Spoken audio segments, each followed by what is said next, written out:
Primera Timoteo, capítulo 3, versículo del 14 al 16. Dice así la palabra del Señor: Esto te escribo, aunque tengo la esperanza de ir pronto a verte, para que, si tardo, sepas cómo debes conducirte en la casa de Dios, que es la iglesia del Dios viviente, columna y baluarte de la verdad. Es indiscutiblemente grande, es el misterio de la piedad. Dios fue manifestado en carne, justificado en el Espíritu, visto de los ángeles, predicado a los gentiles, creído en el mundo y recibido arriba en gloria. Amén. Este es el texto en el cual hoy vamos a meditar, pero quiero invitarles a que retrocedamos un poquito al capítulo 1. Capítulo 1.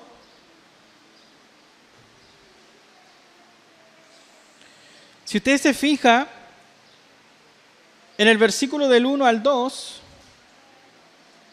vemos cuál es la esencia del por qué el apóstol Pablo escribe esta epístola. ¿Y qué dice? Pablo, apóstol de Jesucristo, por mandato de Dios nuestro Salvador y del Señor Jesucristo, nuestra esperanza, a Timoteo, verdadero hijo en la fe, gracia, misericordia y paz de Dios en nuestro Padre y de Cristo Jesús nuestro Señor. Esto es importante, hermanos, porque esta carta, para que la podamos ir entendiendo, Primera Timoteo pertenece al género literario dentro de lo que son las epístolas, a lo que es el concepto epistolar, es decir, que trata de una carta que ha sido enviada a una persona o a un grupo de personas. ¿Por qué digo esto? Usted se debe estar preguntando, pero pastor, ¿qué relación tienen estos versículos 1 y 2 del capítulo 1 con el versículo 14 al 16 del capítulo 3? Es porque esta carta va dirigida a una persona. Y cuando Pablo le escribe en el versículo del 14 al 16, ya él está escribiendo directamente, como lo ha hecho durante toda la carta, a Timoteo para decirle cómo debe conducirse dentro de la casa del Señor. Y recuerden ustedes que Timoteo era un pastor, un joven pastor. Por lo tanto, en este caso particular, las personas que se describen en el versículo 1 son las que interactúan, el emisor o el autor. ¿Y qué dice el texto? Pablo, apóstol de Cristo Jesús, por mandato de nuestro Dios y Salvador, y de Cristo Jesús nuestra esperanza, ¿cierto? Versículo 1 del capítulo 1. ¿Quién es el receptor? El receptor o el destinatario, como bien lo sabemos, es Timoteo, aunque los principios de esta epístola están relacionados a lo que es la vida de la iglesia. ¿Ya? Pablo se dirige de manera particular a Timoteo, verdadero hijo en la gracia, dice Pablo de Timoteo, misericordia, paz, ¿no es cierto?, en la fe, de parte de Dios y de parte de Cristo Jesús nuestro Señor. Y creo que este punto, hermano, se hace necesario hablar un poco acerca de quién es Timoteo. Quizás no lo hemos hecho, porque si usted revisa los capítulos 1 en adelante, no hemos hablado un poco de Timoteo. Pero fíjese que se nos dice que era hijo de una mujer llamada Eunice, ¿no es cierto?, y nieto de una mujer llamada Loida. ¿Se recuerdan de eso? ¿Sí? Dice que recibió una fe no fingida. Una fe no fingida, ¿no es cierto? Su padre era griego. Eso es lo que dice el texto.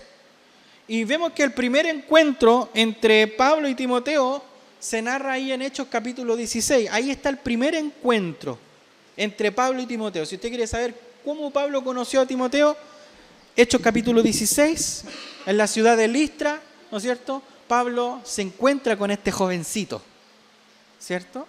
Se encuentra con este jovencito y los hermanos que estaban en esa ciudad de Listra y en Iconio, dice el texto, que daban buen testimonio. Ojo, daba buen testimonio de Timoteo. Es decir, Timoteo era una persona que era conocida por dar un buen testimonio. ¿Ya?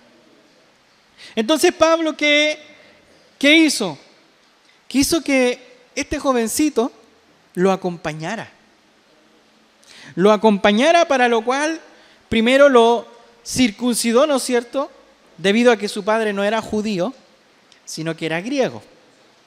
¿Ya?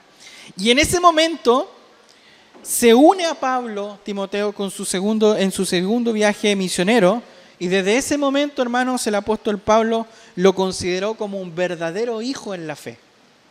¿Ya? Así lo consideraba Pablo a Timoteo, como un verdadero hijo en la fe.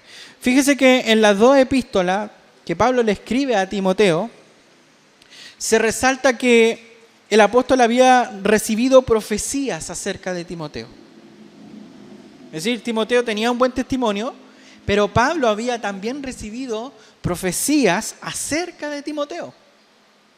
No sabemos, ¿no es cierto?, qué tipo de profecías, pero sí sabemos que a través de estas, Pablo sabía con certeza que Timoteo sí realmente había sido escogido por Dios para ser un líder de la iglesia. ¿Ya? Y Pablo, en su momento, cuando Timoteo está en su momento más angustioso, porque recuerden que desde el principio del capítulo 1 vemos que Timoteo está en una situación difícil, por hermano. Timoteo está pastoreando una iglesia donde habían falsos maestros, donde había división, donde había problemas. Y como no se nos dice mucho acerca de Timoteo, posiblemente Timoteo era un hombre que conocía de la palabra del Señor, pero a lo mejor no tenía el carácter.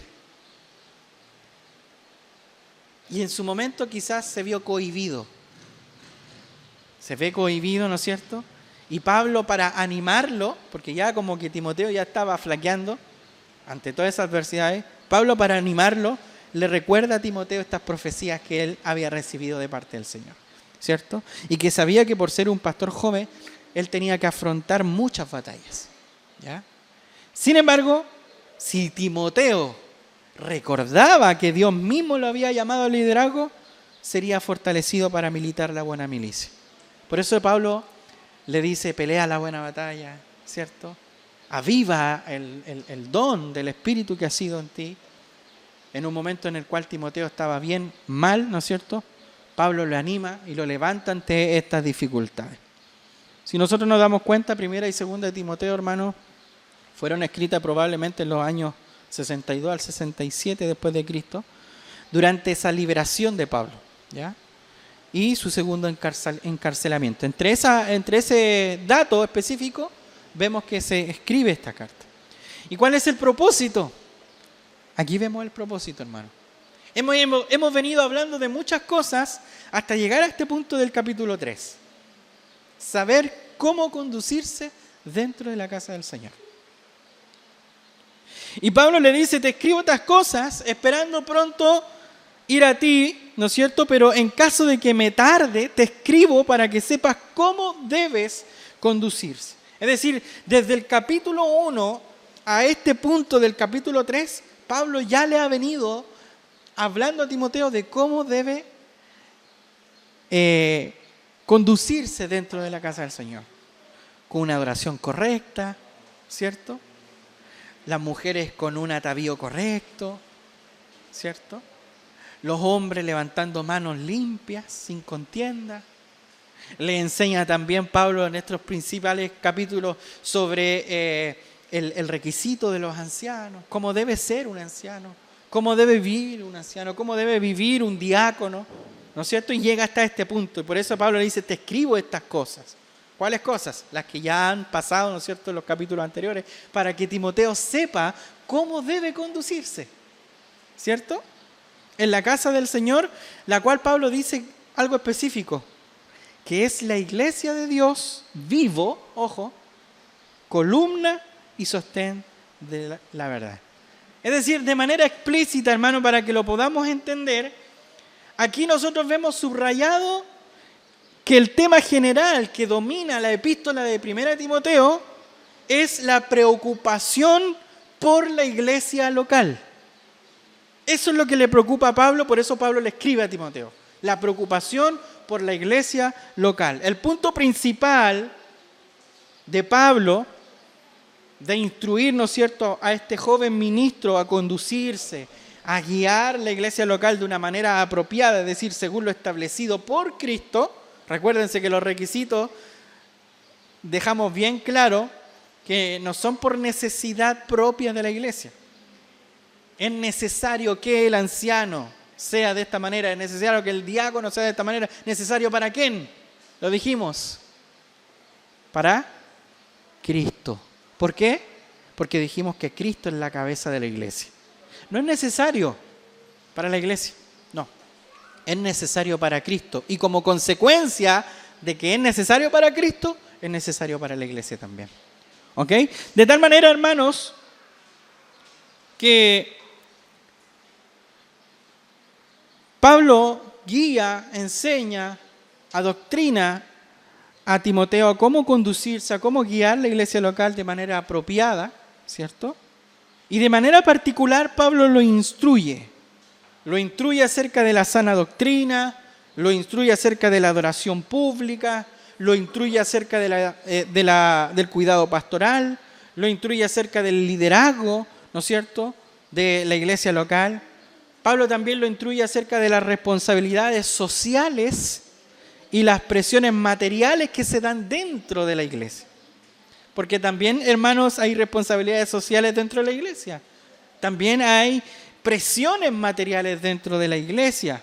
Y en visto de esta preocupación general, por así decirlo, y de los temas particulares que Pablo le habla a Timoteo y trata con relación, Pablo ahora le escribe, ¿no es cierto?, de cómo deben conducirse estas cosas, cómo deben tratarse estas cosas en la iglesia local. Por lo tanto, esta epístola se cataloga como una de las epístolas pastorales porque enseña, educa a un pastor y por consecuencia a la iglesia. Amén. Por lo tanto, ¿cuál es nuestro propósito? Que la hemos estado estudiando. Partimos con un propósito inicial, ¿cierto? Nuestro propósito al predicar esta carta es triple. Primero, hermanos, es nuestro deber como ministros del Evangelio predicar todo el consejo de Dios. Las epístolas pastorales, para su conocimiento, son parte del consejo de Dios y por tanto necesarias para la vida y la piedad de la iglesia local. No es solamente para que los pastores la lean, no, sino que también para que los pastores la expongan, ¿cierto?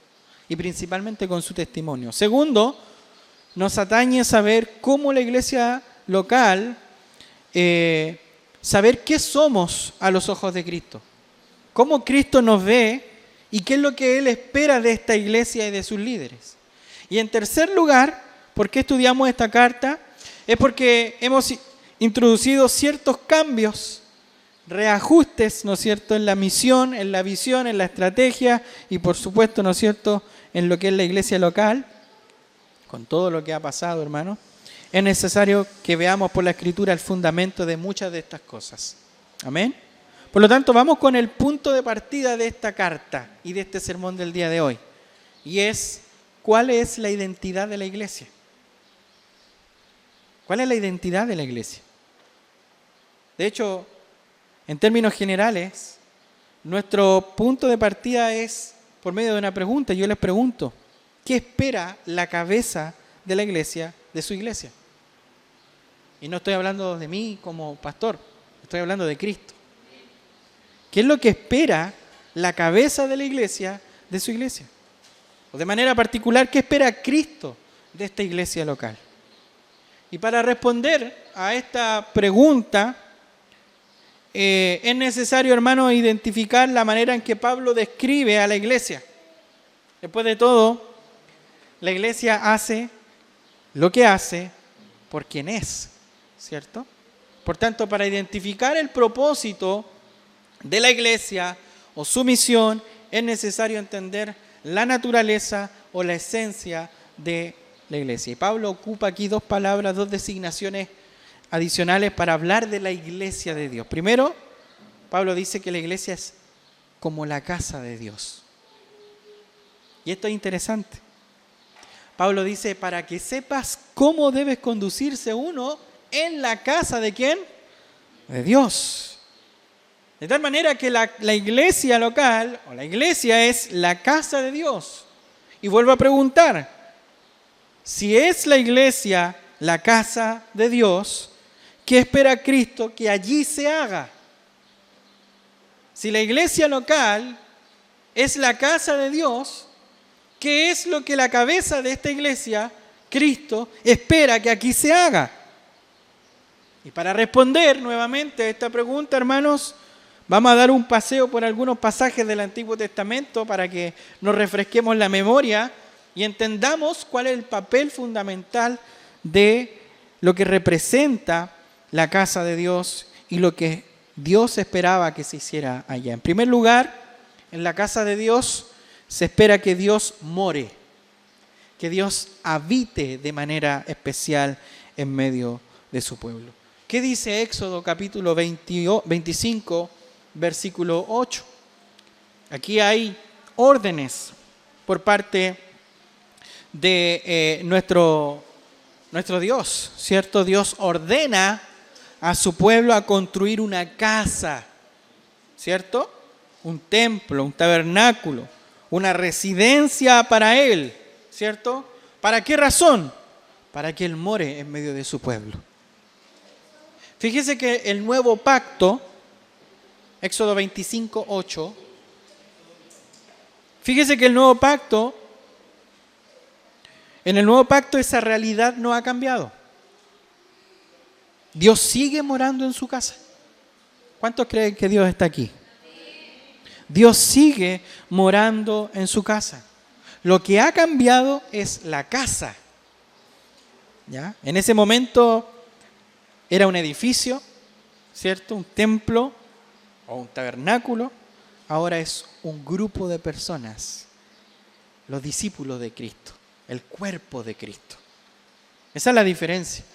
Pero eso no quiere decir que Dios no habite. Dios habita. Amén. En segundo lugar, en la casa de Dios se espera que Dios gobierne. De manera que, como en el Antiguo Testamento Dios moraba en medio de su pueblo para gobernarlo, dice 2 de Samuel 7:16, dice, tu casa y tu reino permanecerán para siempre delante de mí. 2 de Samuel capítulo 7 versículo 16 dice, tu trono será establecido para siempre. Es decir, y aquí estamos hablando, ese versículo está hablando de gobierno, de autoridad. La iglesia, hermano, como casa de Dios, apunta al hecho de que Dios mora en ella. ¿Para qué? Para gobernarla. Para gobernarla como supremo Señor. Es por eso que Timoteo, al igual cada uno de nosotros, debemos saber cómo debemos conducirnos dentro de la casa del Señor, porque después de todo hay un solo rey que reina sobre la iglesia, y es Cristo. Y en tercer lugar, en la casa de Dios se espera que Dios sea adorado, ¿cierto? Salmo 5, 7. Salmo capítulo 5, versículo 7. Mas yo por la abundancia de tu misericordia entraré a tu casa, me postraré en tu santo templo con reverencia.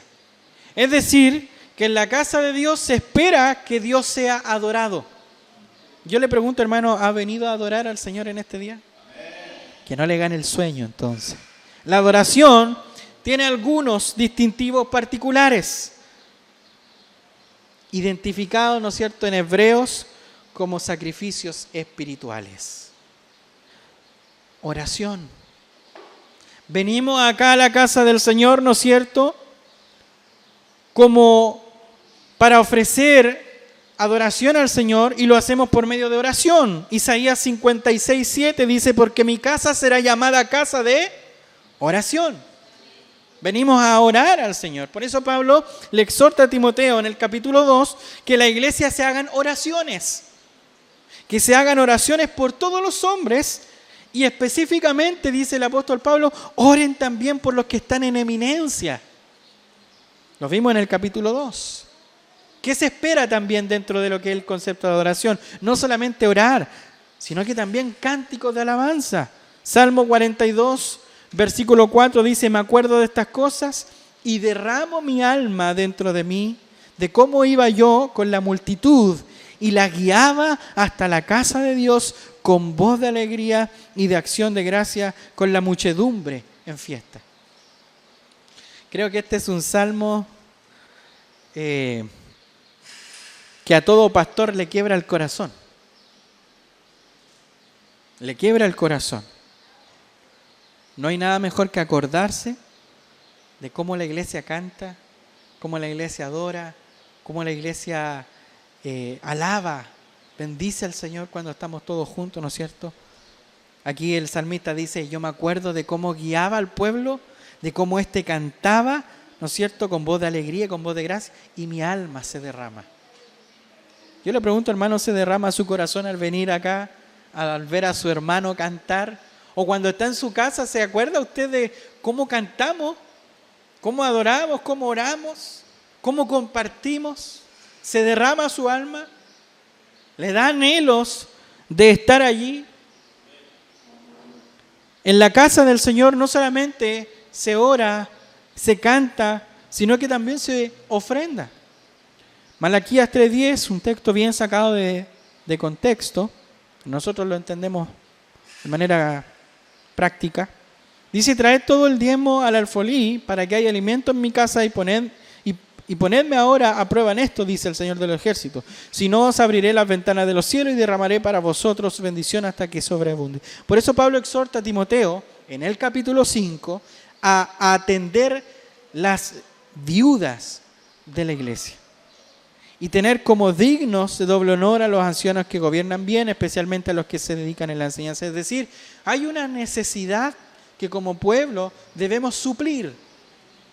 Y no es solamente al pastor o a los líderes, a los que están sin trabajo, a los huérfanos, a las viudas, a los desamparados. ¿Para qué el pueblo de Israel en el Antiguo Testamento juntaba los diezmos?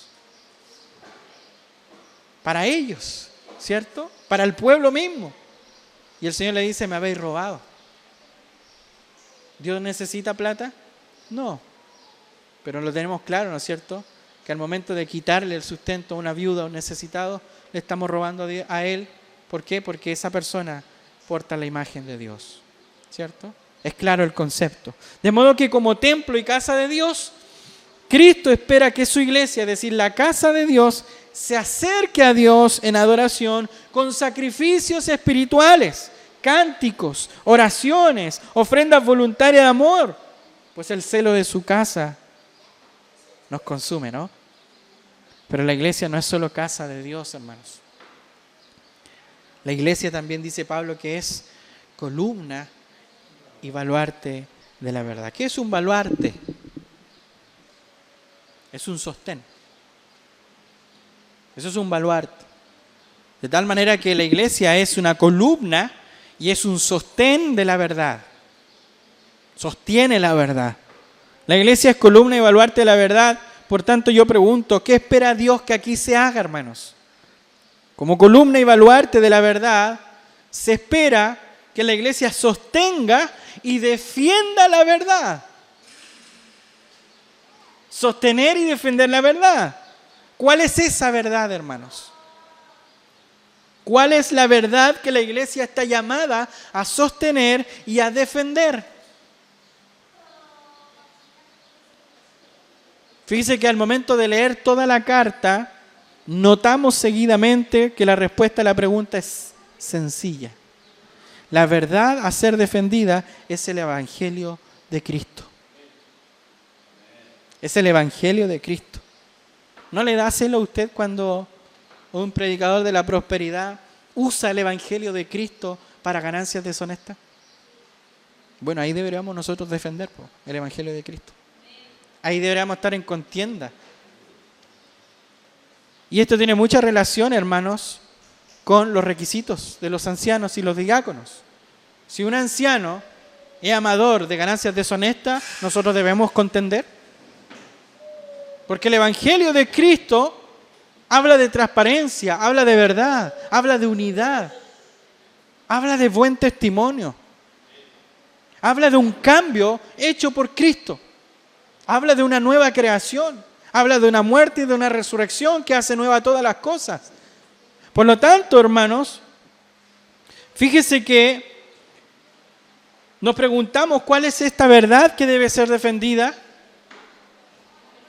Es la verdad del Evangelio, el cual había sido encomendado a Pablo y ahora también a Timoteo para defenderlo y para proclamarlo. De hecho, Pablo hace una especie de resumen bien compacto de ese Evangelio que debe ser sostenido y defendido, en el cual él mismo llama el misterio de la piedad.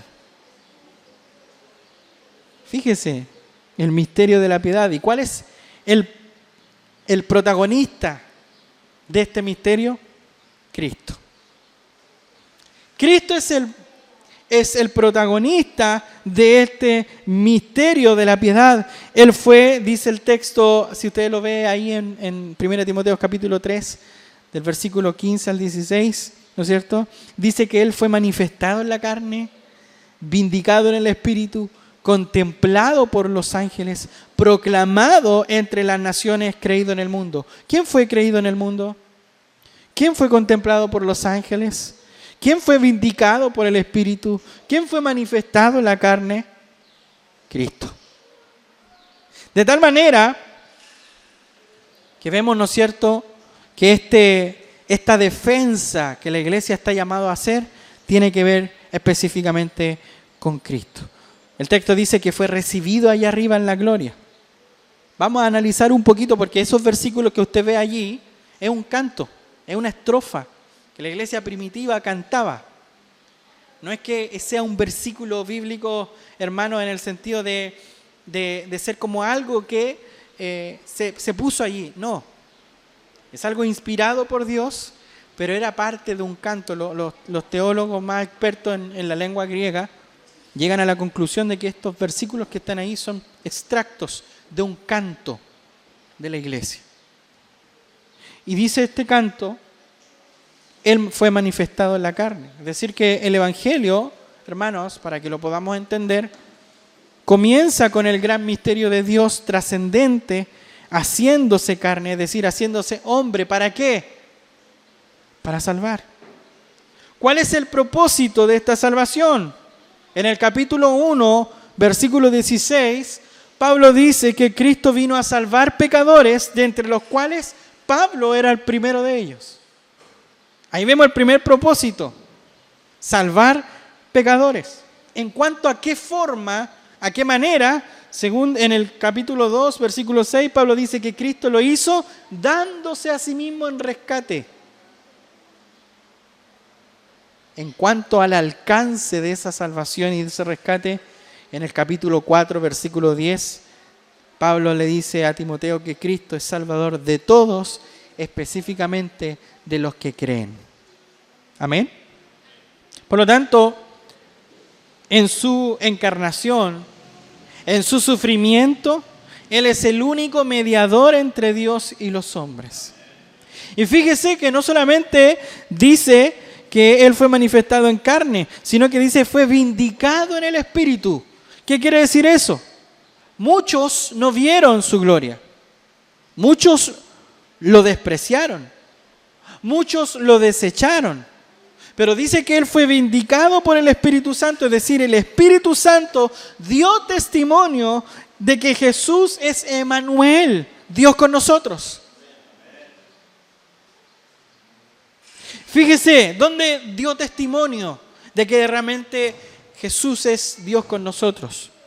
Cuando desciende sobre Él en su bautismo como forma de paloma, al mismo tiempo se escucha una voz que dice, este es mi Hijo amado. Ahí está el primer testimonio del Espíritu, la primera vindicación del Espíritu. ¿Dónde vemos otra vindicación?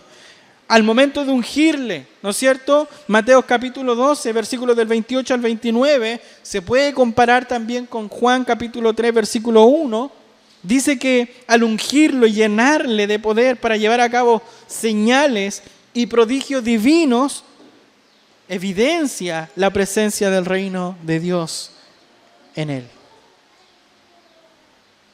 ¿Dónde lo vemos también vindicado por el Espíritu Santo? Al momento de resucitar de los muertos. Dice Romanos capítulo 8, versículo 11, el cual fue el declarado Hijo de Dios con poder.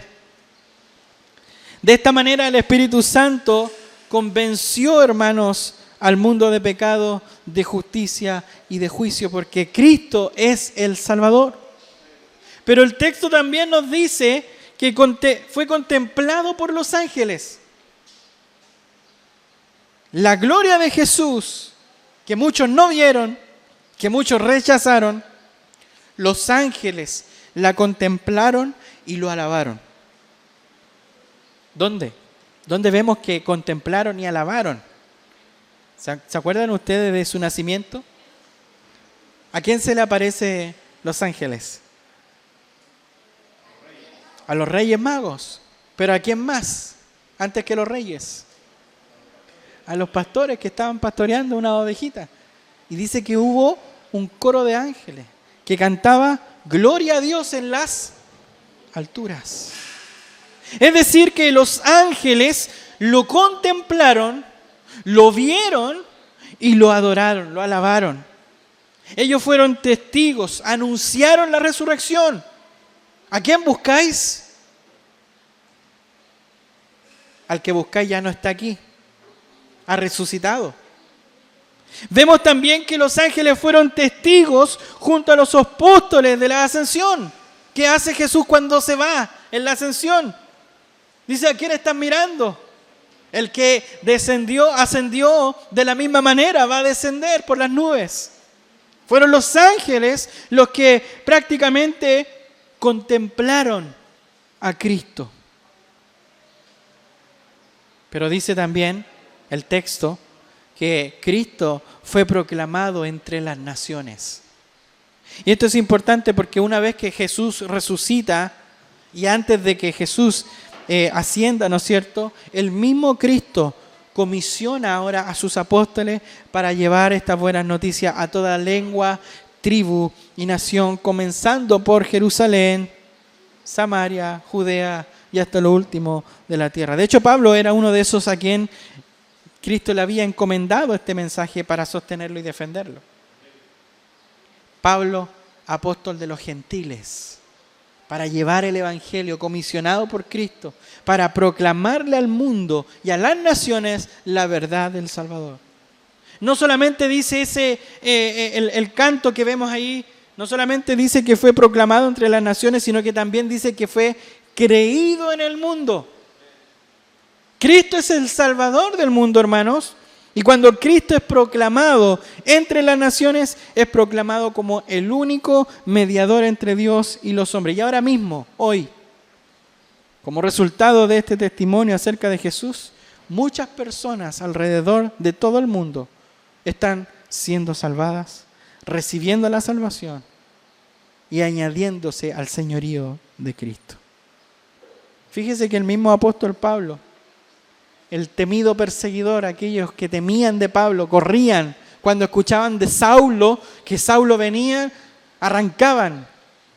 Ahora él, el perseguidor, adora a quien perseguía, a Cristo.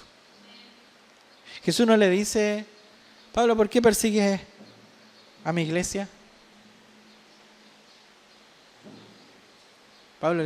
Jesús le dice a Pablo, ¿por qué me persigues?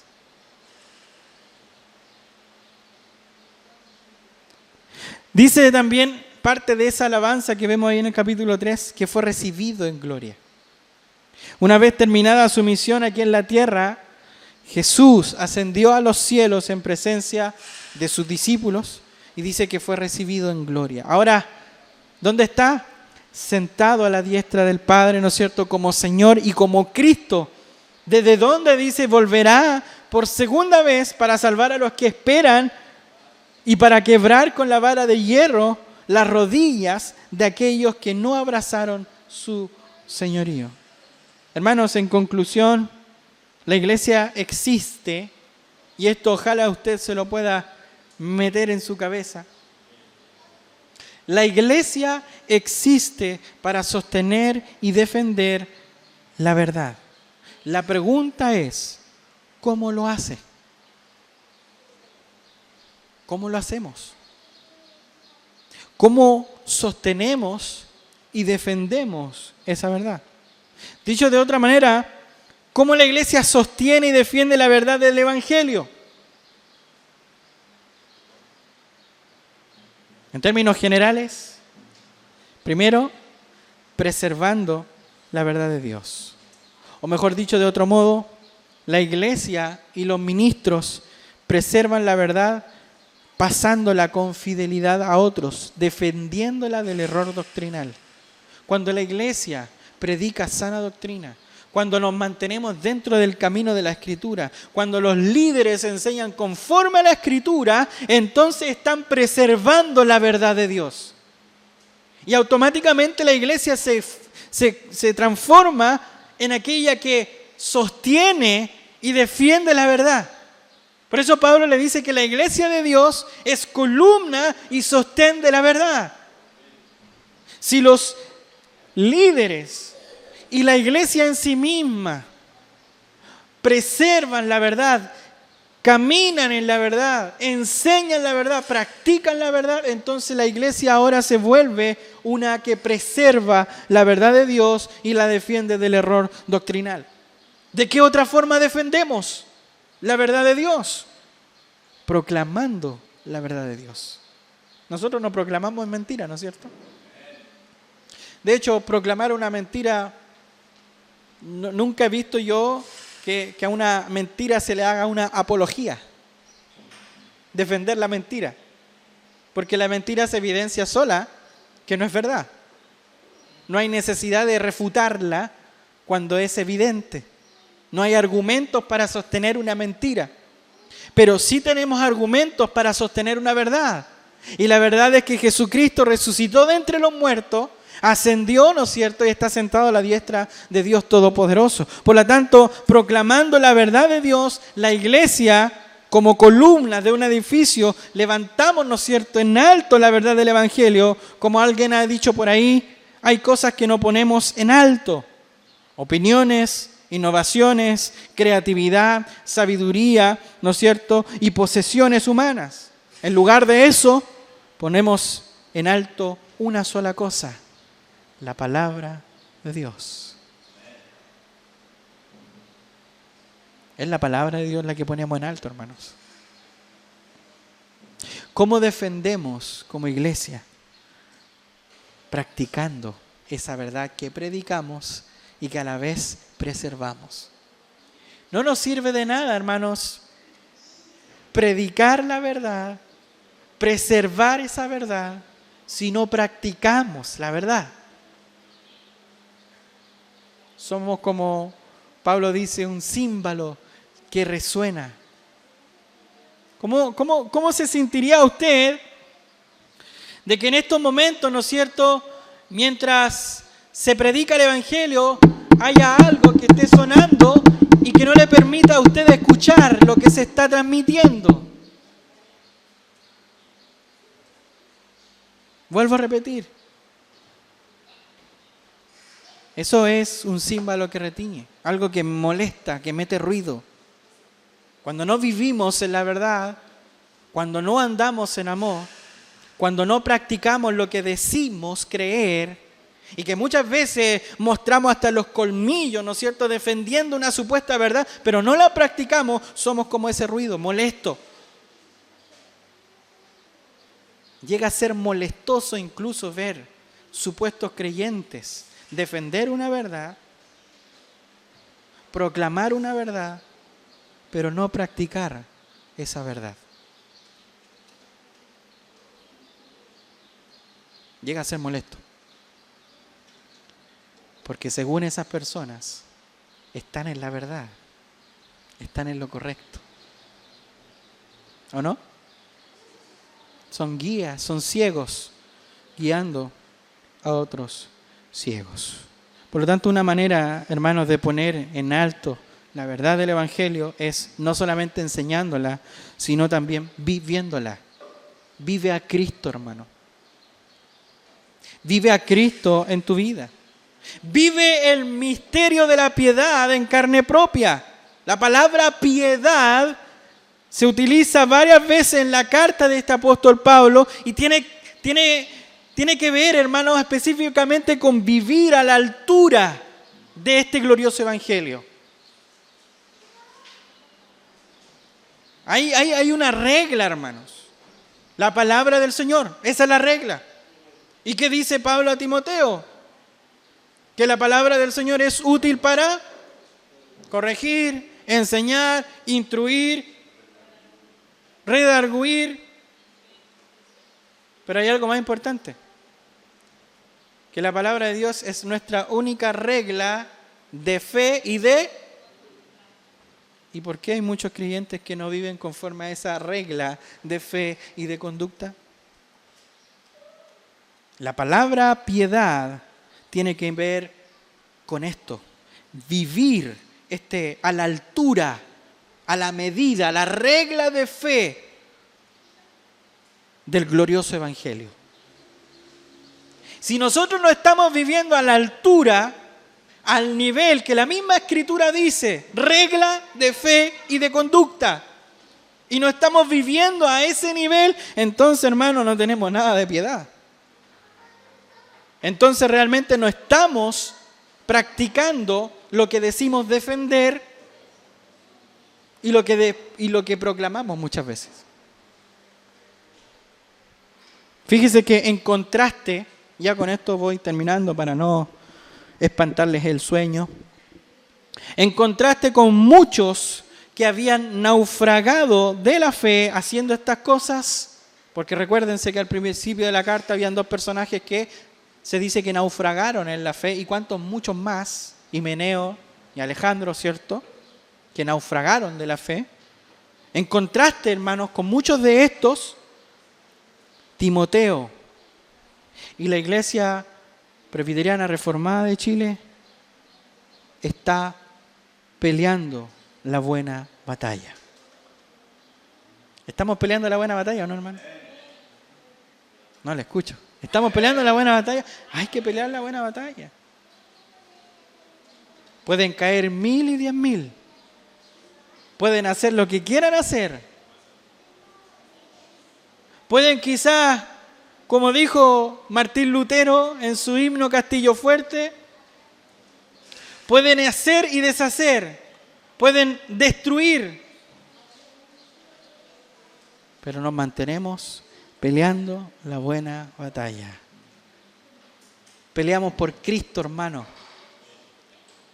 No peleamos por motivos egoístas. Peleamos por Cristo. Cristo es nuestro estandarte. No peleamos para mantener apariencias. No estamos peleando la buena batalla para resguardar nuestra propia imagen. Peleamos la buena batalla y estamos en la buena batalla porque Cristo es nuestro estandarte. Por Cristo y la corona. Hermanos, Iglesia Reformada de Chile, aquí en Antofagasta, somos casa de Dios. Por tanto, venimos aquí a adorar a Dios por medio de sacrificios espirituales y aquí venimos a cuidarnos unos a otros. Como hijos del mismo Padre. ¿Cuida usted de su hermano? Tiene que hacerlo. Cuando vea usted que alguien le está haciendo daño a su hermano, defienda a su hermano. Cuando vea a alguien que se esté aprovechando de su hermano, defienda a su hermano. Cuando vea que su hermano está allí y no tiene las fuerzas para defenderse, o quizás no tiene el carácter para hacerlo, usted defienda a su hermano. No hay nada peor que no defender a alguien a quien tú le llamas hermano. Y hay algo mucho peor, abusar de aquel a cual tú le dices hermano. Somos casa de Dios. Por lo tanto, venimos a adorar sacrificios espirituales y venimos a cuidarnos los unos con los otros. Y no solamente somos casa de Dios, iglesia, somos columna y baluarte de la verdad. Por tanto, aquí venimos a reunirnos, ¿no es cierto?, a poner en alto la verdad con nuestra enseñanza y no solamente con lo que se enseña. Venimos a poner en alto con nuestra enseñanza, pero a la vez con nuestra vida. Que tu vida hable lo que tú enseñas. Que tu vida hable lo que tú predicas. Que tu vida hable lo que tú defiendes. Porque de lo contrario, hermanos, somos tambores que meten ruido nomás, ¿cierto? O como dice la Escritura, lobos disfrazados de oveja. Falsos maestros, ¿cierto? A los que nos visitan, Dios quiere que todos los hombres sean salvos y vengan al pleno conocimiento de la verdad.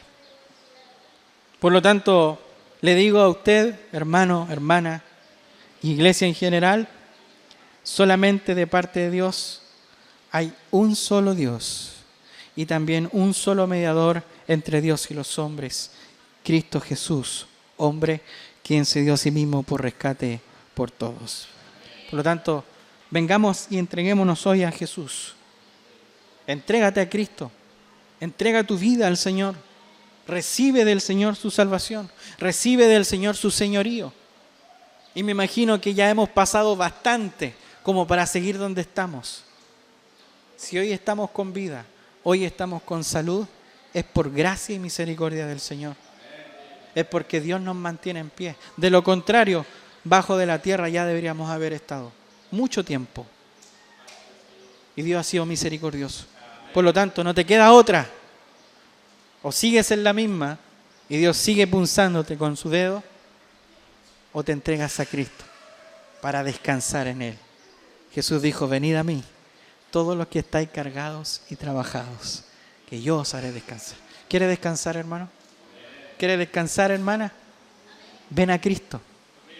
Que Él te dice, ven tal como estás. Ven tal como estás, no necesitas aparentar. Ven tal como está tu corazón. Lleno de pecado, lleno de angustia, lleno de maldad, lleno de miseria. Ven, dice el Señor, que yo no te echo fuera. Que por algo derramé mi sangre para lavarte y perdonarte de tus pecados. Esa es la hermosa invitación que nos hace el Señor en esta hora. Vengamos delante del Señor en arrepentimiento. Vengamos al Señor para que estas vestiduras sean limpiadas, ¿no es cierto?, con su sangre preciosa. Te invito a que pongamos orar en este momento. Cierra tus ojos. Vamos a orar al Señor. Padre,